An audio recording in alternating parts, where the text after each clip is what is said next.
Coming up next on my NFL mascot battle bracket, it's going to be the Cowboys versus the Giants.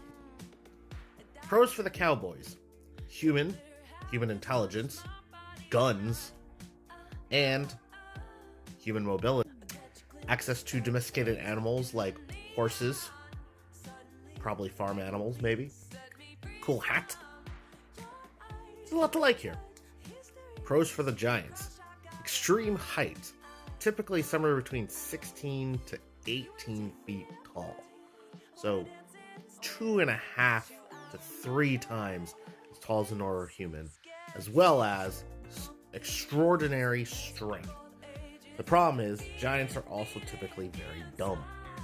While giants might be very strong and very powerful, they can typically be outwitted. They're typically slow-footed.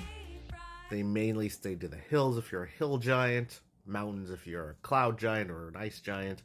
So usually what they do tactics-wise is to stand from a very high place and throw massive rocks and or debris and or like spears, javelins, stuff like that. So the question really is, can the intelligence and technology of the cowboy outdo the natural strength and power advantage that a giant would have? And I would argue no. A cowboy has access to technology that is typically meant to kill humans.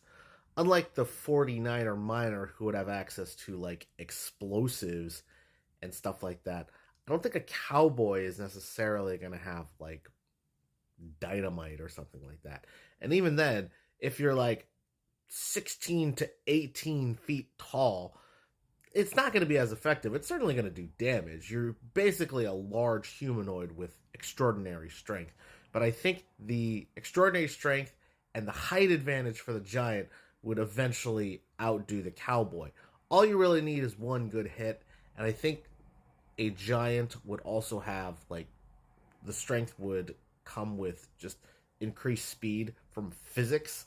And so ultimately, like, any gunshots and stuff like that would do some damage to the giant, but certainly not enough to take it down. Moving on in the battle bracket, the giant.